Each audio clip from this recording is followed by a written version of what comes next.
Well, good afternoon. Forgive us for starting a little bit later today. I wanted to respect a phone call that we just had with the President of the United States, the Vice President, Dr. Fauci, and others, with governors all across this country as they began to socialize the guidelines that will be made public later this evening at 6 o'clock East Coast time related to guidelines for a phased reopening of the American economy.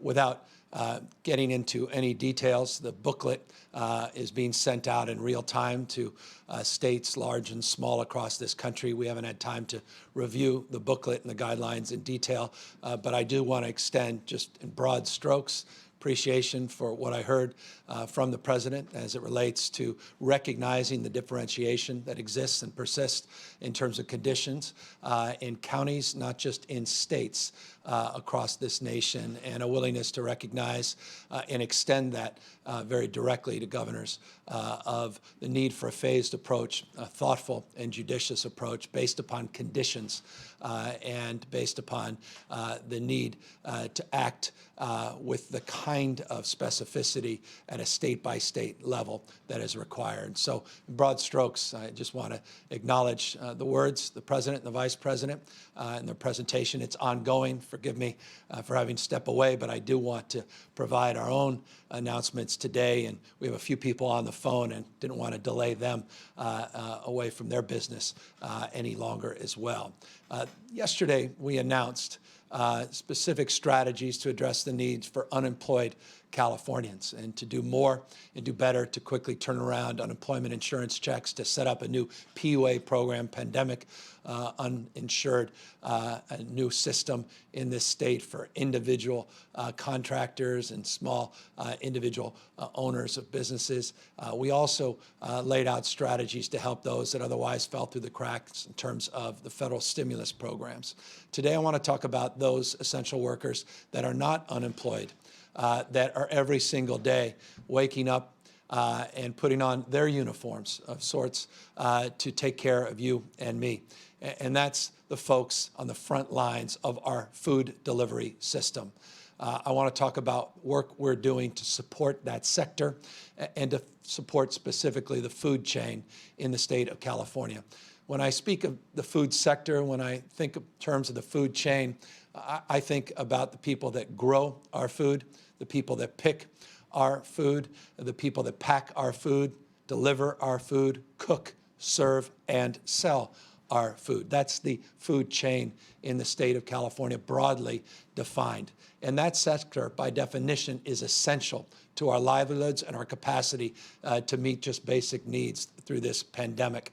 And that sector in particular has been hard hit by strife, by challenges in terms of health and safety, by concerns around what is happening within food processing plants, meat packing plants, not just, by the way, in the state of California, but you've seen headlines all across America, particularly in South Dakota, related to the same. This is a serious issue, and it requires a serious response and a much more comprehensive response than we have currently offered. And so today, just an hour or so ago, I signed a statewide executive order impacting the entire food chain and entire sector that will allow for 2 weeks of supplemental paid sick leave for workers that have been contracted COVID-19, been exposed to it, or have been exposed to isolation or quarantine orders by local health officials, federal and or state health officials.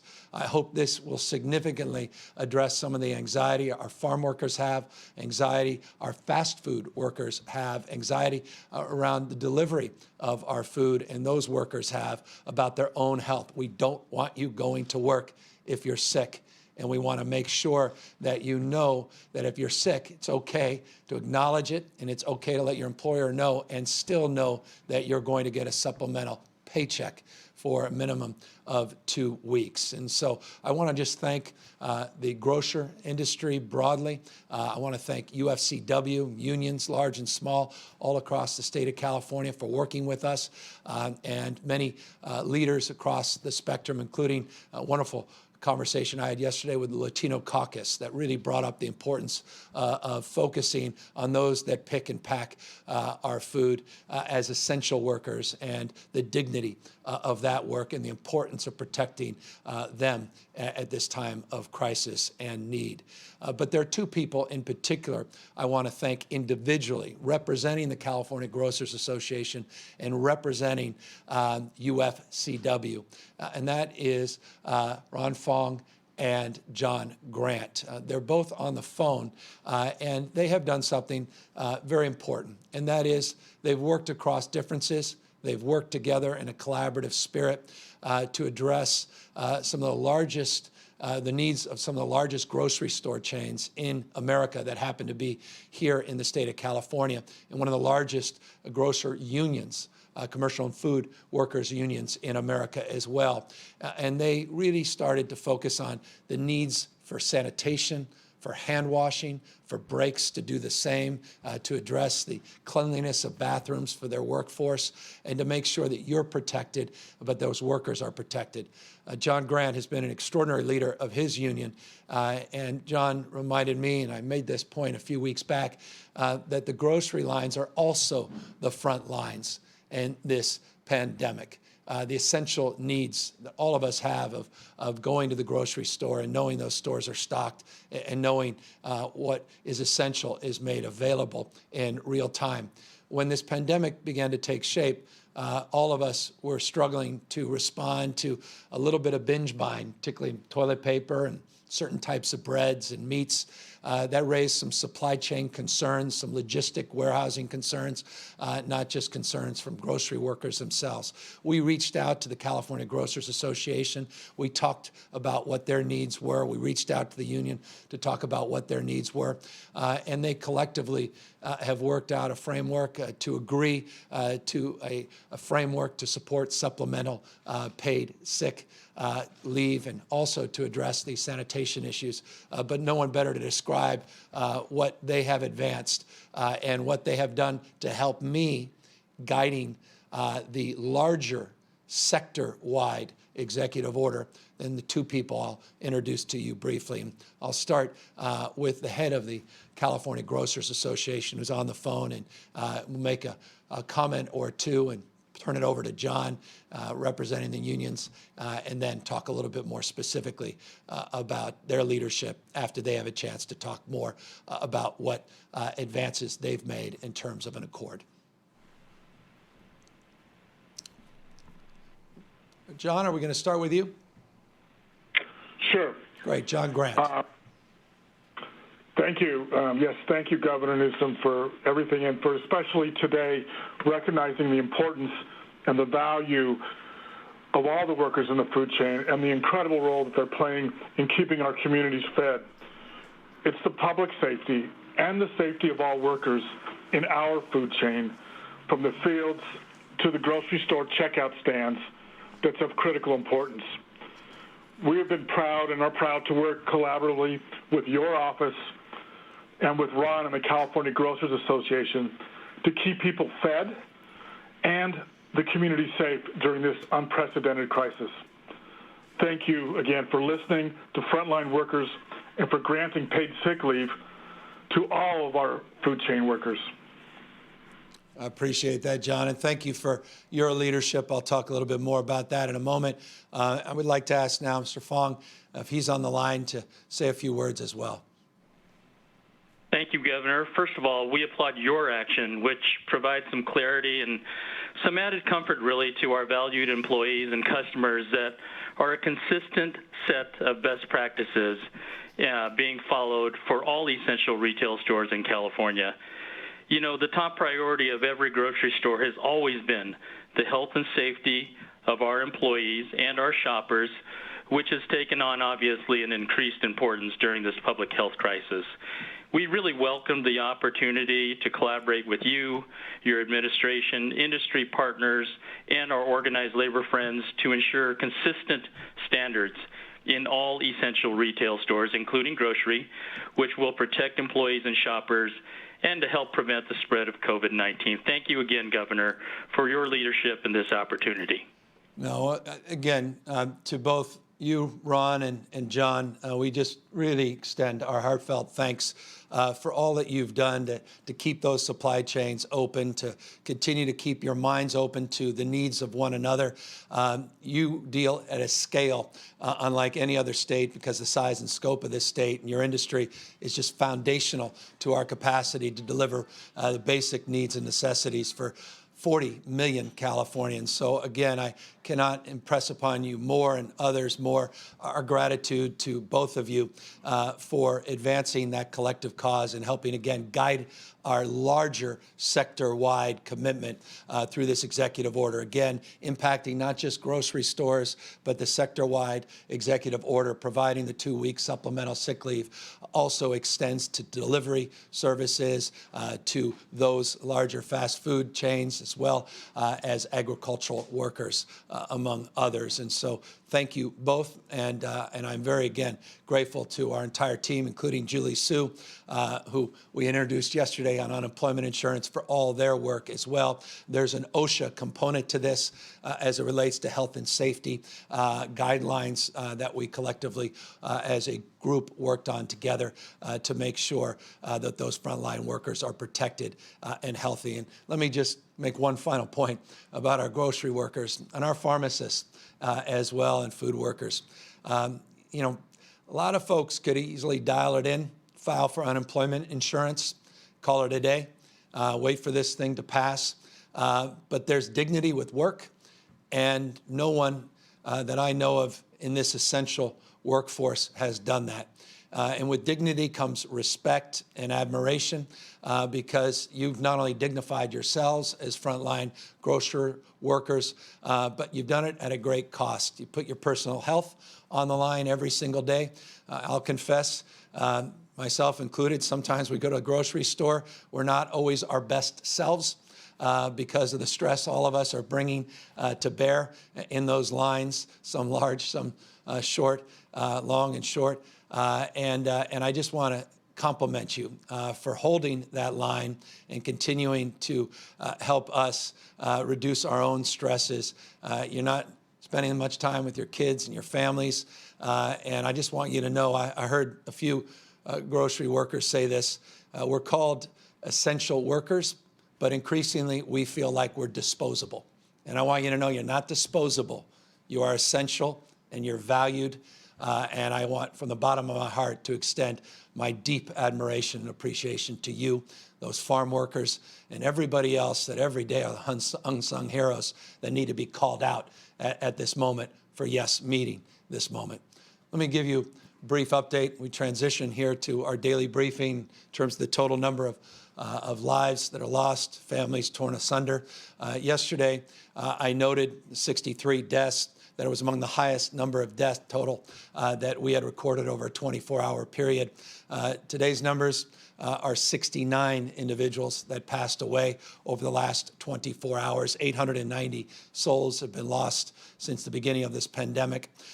It's a reminder, a very sober reminder, particularly in relationship to the announcement we made a few days ago about the conditions we're looking for a phased approach to begin to pull back on our stay-at-home order, and the announcement the president will be making later this afternoon in Washington, D.C., that we're not out of the woods, that we need to continue to be vigilant. We need to continue to practice physical distancing. We need to continue to not just bend the curve, but flatten the curve, and then see these trend lines begin to decline substantially so that we can begin the process of toggling back and forth in terms of looser and, in some cases, more restrictive protocols to get back to some sense of normalcy. In that regard, let me update you on the two numbers again, in addition to the death rate, that are the most important for us in terms of guiding those decision-making, or that decision-making, and that's the total number of people on the ICUs and the total number of people that are hospitalized. 1,191 individuals are in our ICU. As of yesterday, it represents a 1.4% increase day to day. You saw there was a modest decrease yesterday in ICUs. We're seeing a modest increase today in the number of people in our ICUs. 3,141 individuals, 3,141 individuals currently hospitalized.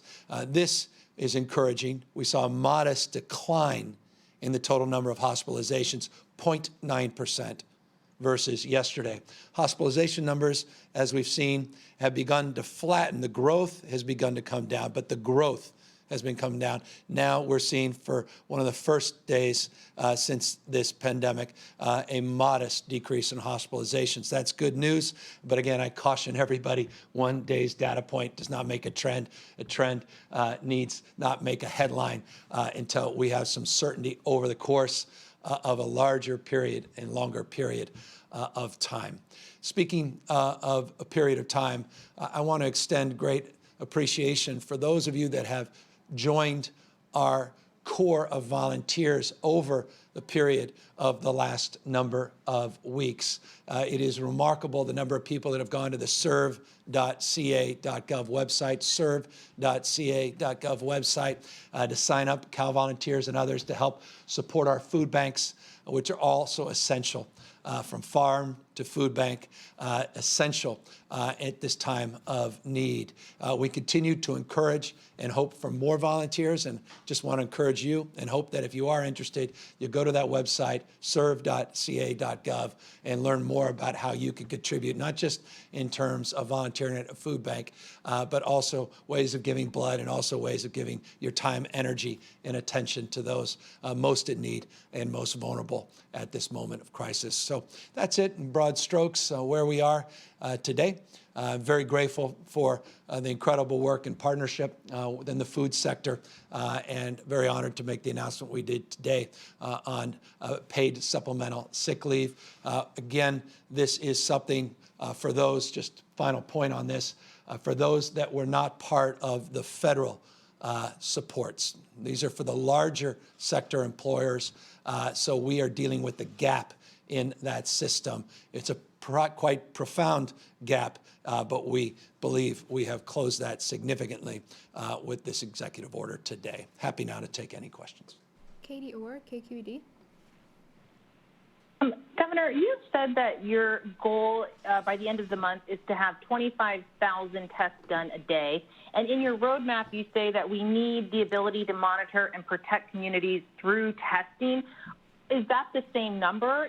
Are you looking for 25,000 tests a day to fulfill that requirement, or is there a different number you're looking for? Yeah, no, that came from our task force report. By the way, 18,800 tests were conducted in the last 24 hours. We've been able to substantially address the backlog in terms of the test results. So we're indeed making progress pursuant to that task force and their specific recommendations and the metrics that were inherent in that announcement. And so you're correct. The goal, the expectation that I have is north of 25,000 being a baseline. But to answer your question more specifically, no, we'll need to broaden still our testing capacity, broaden still our ability to do community surveillance in this state. Interestingly, again, I am cautious. I don't like talking out of school about a private conversation the president was just having, perhaps is still having, with governors across this country. But he led with a focus and an appreciation the need to do more testing and maintained that the federal government will be doing much more still in that space, which will only further help our efforts. We are certainly not attaching ourselves to the federal efforts, but we're encouraged to hear more in that space. But this clearly is, to your point, it's one of our 6 frameworks for reintroducing new statewide recommendations and guidelines is a predicate: testing, the ability to trace, again, isolate and quarantine. We today talked our first order of business, our early morning meeting, about all of these new divisions of labor related to those 6 work groups that we have convened.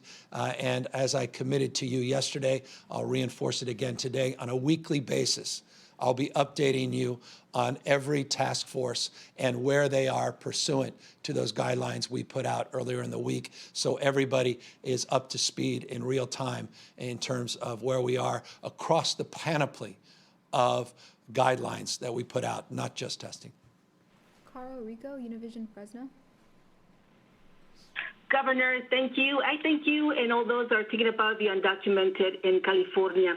And we want to ask you, how soon will we know the names of those organizations that will be getting the money?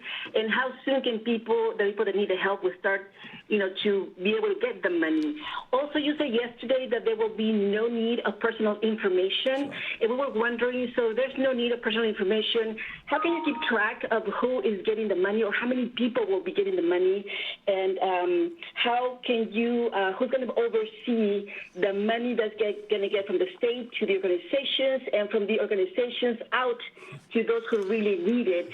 And finally, I wanted to confirm with you, this money, either the $500 or $1,000 that people will be getting, they will not have to pay it back. No, it is direct disaster relief, direct disaster assistance. Will not have to be paid back. $500 per individual, up to $1,000 per household. And you are correct, we're working with community-based organizations, and we have oversight through the Department of Social Services led by Kim Johnson. That's the answer to the question of who. That's the individual, her team, that's the agency, and their departments will be responsible and accountable for organizing the distribution of these funds, and responsible and accountable for making sure that none of the personal information is brought in to the state government so we can protect people's privacy. However, at the distribution front, we have the CBOs that will be processing individuals and will be responsible for tracking those distributions and those dollars. Again, we begin by providing a minimum of $5 million for CBOs whose names will appear on our COVID-19.ca.gov website, COVID-19.ca.gov website very shortly. I was told as early as this afternoon, but I was told that a few hours ago and did not get a follow-up to my question exactly what we're putting out. But they told me that they're putting out the guidelines and providing a Q&A, frequently asked questions, so that we can anticipate not only the questions you just asked, but anticipate the questions hundreds of thousands of Californians will be asking about this program. And so expect to see that up in a culturally competent way. It will be translated into 7 different languages and has already been translated in Spanish. Amanda Carroll, KFBK. Governor, thank you for taking my question. I'm curious about the homeless. You said that they are a priority in protecting our homeless, yet I've discovered there's such a delay in getting them to the trailers at Cal Expo. As of Monday, they were still empty, and there's reports of San Francisco shelters being empty. Were you aware of this? What do you think about how long this is taking to protect our homeless, and what could we do better? Yeah, look, at the end of the day, we are providing resources, and I mean resources at historic levels, $800 million to cities and counties and what we refer to as COCs. And we are providing not just trailers, but thousands and thousands and thousands of hotel rooms, of which the state, working with FEMA, through Project Room Key specifically, is targeting reimbursements that will allow us to provide for an unprecedented number of isolated spaces for our most vulnerable Californians. Let me be very specific with you. On Saturday, we will be making a very specific announcement of where we are with Project Room Key, what the total occupancy is by region in the state, not only for hotel rooms, but also for the trailers themselves. And I deeply recognize, the answer to your question, I deeply recognize the disparities within cities and counties about how quickly some people are utilizing the resources the state has been making available, and how others are still struggling to do that, and how we can help support those that aren't able to quickly amass their resources to match our resources. So expect that coming up on Saturday. Rachel Bluth, Kaiser Health News. Hi, Governor. You said that you wanted to broaden the state's test capacity. I was hoping that you could kind of walk us through specifically where you think California's testing shortfalls are, and, you know, where you think California needs to do better. Yeah, I think primarily this has been a mantra of ours, and we've said it on, I think yesterday, day before, last week, week prior. The most important thing we can attach to the testing is equity. That's the lens to which we see the world. It is foundational, and that's where we must do better. We need to be much bolder in that space to provide communities that so often are left out of the opportunity, allow them to avail themselves of the opportunity of not only being tested, but treated as well. And so this remains a major issue.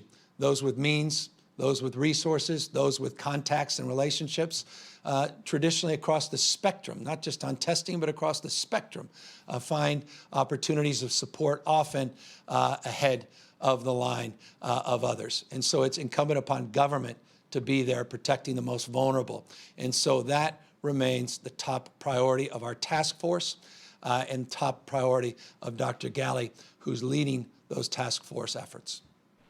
Doug Sovern, KCBS. Hi, Governor. I'm wondering, we are told that the president told you today that the governors can call their own shots, and that while he wants everyone open May 1st, if you can open sooner, great. If you need to open later, that's fine. It's up to you. Given that, what practical impact, if any, is his guidance and whatever he's going to say later today publicly going to have on when and how California reopens and how you proceed? Does it really matter? It sounds like he is leaving it essentially up to you. And one other question, as you know, Bernie Sanders, President Obama, Elizabeth Warren, Adam Schiff, many people have endorsed Joe Biden this week. More than a month ago, your preferred candidate, Kamala Harris, did. Are you intending to endorse Joe Biden sometime soon? And if so, when? You've just reminded me of politics. Candidly, I've been so focused on COVID-19. Haven't been asked. I appreciate that question, and I certainly look forward to. But in the relationship to the more pressing question in terms of the immediate needs of 40 million Californians, you are correct.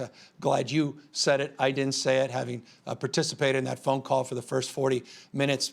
Unfortunately, had to engage with you. Not unfortunately, but my responsibility was engaged with you, so I had to pull away from the conference call. I heard the same words from the president, and that was, as I said, encouraging. So I don't know what will be said tonight, and I also caution, as I said just in the outset of this briefing, that we haven't yet received the booklet.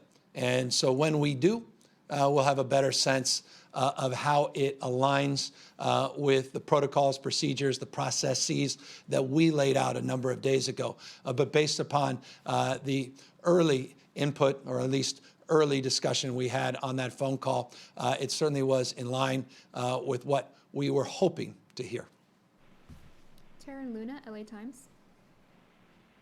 Governor, you've acknowledged the economic toll of the stay-home order, from mass unemployment, a recession that's going to take a long time to dig out of, other unrelated health issues, students losing access to education.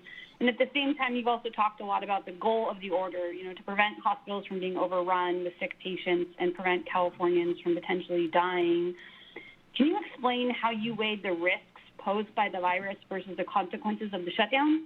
Well, we make those adjustments. We do that analysis every single morning, every single day. We're constantly iterating, constantly toggling, as I said, back and forth in terms of our approach on this. Look, the reason we put out the guidelines, the reason we socialized those a number of days ago, the reason we brought you into that conversation and unveiled the 6 core areas was to example more prescriptively how we will go about making decisions as we balance those issues. And you're right, those are the issues we're all struggling with and all trying to balance. That said, let me just give you an update on the conversation we had this first thing this morning. I gave you the death numbers. I gave you a sense of our anxiety still around the hospitalization numbers, with the exception of today not having yet gone down, just the rate of growth beginning to slow down.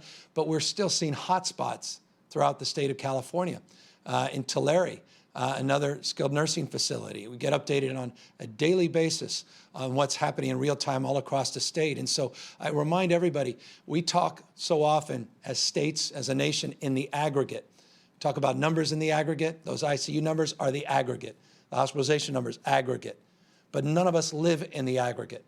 Our experience is completely unique. We live with our own set of eyes on the basis of what's happening in our diverse communities, county by county, census tract by census tract, neighborhood by neighborhood. And while some of our hospitals have a substantial capacity, others, I got a few calls from hospitals yesterday that were using up to 80% of their ventilators, despite the fact we have over 9,357 ventilators that are not being used in our entire hospital system. It just gives you a sense of how we have to manage through this with nuance and precision and specificity, and not lose sight of our status as the nation's largest state, many parts, one body. Jeremy White, Politico. Hey, Governor. My question about your conversation with the president has kind of already been covered. So I wanted to talk to you about Elon Musk asking you to correct the record about whether or not those ventilators he promised were supplied to hospitals. Your administration had said that it had not gotten information they were received.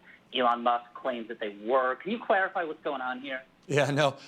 First of all, I appreciate Elon. I appreciate others that have really stepped up and lent their support and offered even more support beyond what has been made public.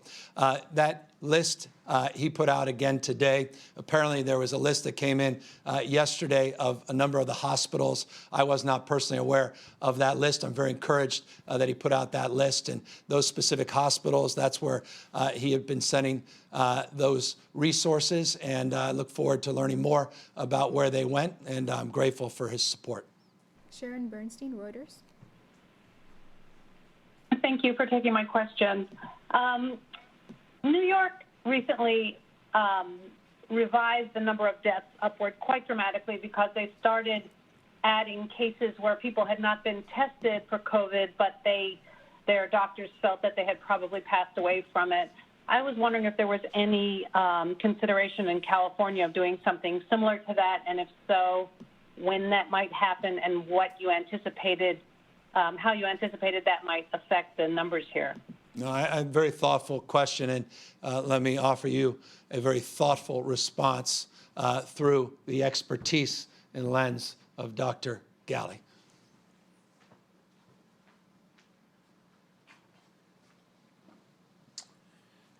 Thanks again for the question. We absolutely are looking closely at that number of deaths in California, and as we report it out every single day, we're aware that there's a number of other people in California that are dying in our hospitals, in our healthcare delivery system, and understanding how that will contribute to our overall COVID death toll number in the state of California is important. We are still working hard with our hospitals, our morgues, our coroners, to manage that issue for us. And unlike New York, we haven't been adjusting that number up. But we're very aware that is something in the next weeks to come that we will be working on to make sure that, A, we communicate clearly to the public what that death toll number is in California as it relates to COVID-19. But it's also very important as we plan in the future and we look not just at hospitalizations and ICU numbers, but that total death number to understand how it's impacting our communities and our readiness to modify the stay-at-home order and other initiatives that the state has taken. Thank you, Doctor. Next question. Final question, Jim Roop, Westwood One News. Hi, good afternoon, Governor. I was hoping to get some clarification on this new thing you announced today, the supplemental, the extra 2-week sick leave for to fill in the gap for the people who don't qualify for the stimulus or whatever that is. And I think you referenced the meatpacking plant in South Dakota. Well, the main issue there that was, at least the union there believes that it was a little bit late in the owners of the meatpacking plant a little bit late in imposing some health measures there or some safety measures there, and then subsequently when these employees became ill and had to take off work, they wanted to rush to get back to work because they had to help support their families and so on and so forth. So I'm guessing that's the idea here. If that is the case, those who are, don't fall in that gap they too would just have 2 weeks sick leave, and they would want to get back to work to start making money if their sick leave runs out. So how do we clarify or justify, or do I have this wrong? I guess I'm just trying to get some clarification on the whole idea of this particular program. No, not that I don't like it. No. I just want to get some clarification. No, I appreciate it, and I think you've got the spirit of what we are advancing. The brothers and sisters at UFCW obviously impacted greatly by what happens in other states with their members, and that was just an expression of anxiety. By the way, it would be unfair of me just to point out to that example in another state. We have example in San Joaquin Valley right now at a very large food distribution center where we have 51 positives. One individual has passed away in a facility that has over 1,700 workers. It just reinforces the anxiety people have that may not have basic care, basic sick leave. And so what this is supplemental. It does not negate any existing benefits that are afforded, nor does it negate the work that's done that have also put an overlay of support with their sick leave, and nor is it exclusive. We have child care provisions where we made available $100 million of child care funds and included grocery workers as a prioritization to access those child care facilities. I announced on April 2nd $17.8 million for workforce development grants to match our workforce. That is specifically targeted to backfill any loss of labor in the grocery industry, among other industries that we deem essential so that we can quickly mobilize individuals as they pull off the line because of their health concerns. We can bring people on the line that are otherwise healthier. We just want folks to know they don't have to work when they're sick if they've been exposed, quarantined, been told to isolate, or have a positive test of COVID-19. And I think all of us would agree that people delivering the food, people picking the food, people that are cooking the food and serving the food, all of us would prefer they're safe and healthy as well. So it's in all of our interests that we prioritize the interests of these critical and essential workers. Let me thank everybody, as always, for time and attention. Forgive us for being past the time that we normally allot for this because of the call with the president. Look forward tomorrow to talking more about economic development, and as I said on Saturday, more broadly, or rather more specifically, about some of the work we're doing on homelessness throughout the state of California as well. I'll just remind everybody, stay-at-home order is currently still in effect. You have successfully bent and arguably flattened the curve in the state of California. We continue to need to maintain our vigilance, guided not by political decision-making, guided by data, guided by facts, guided by science, guided by health professionals all throughout the state of California in consultation and partnership with health officials all across the nation. We still have a stay-at-home order, and it is incumbent upon all of us to continue to practice appropriate physical distancing so that we can get back to a sense of normalcy sooner than we would otherwise if we pull back too soon. Keep up the great work and stay healthy.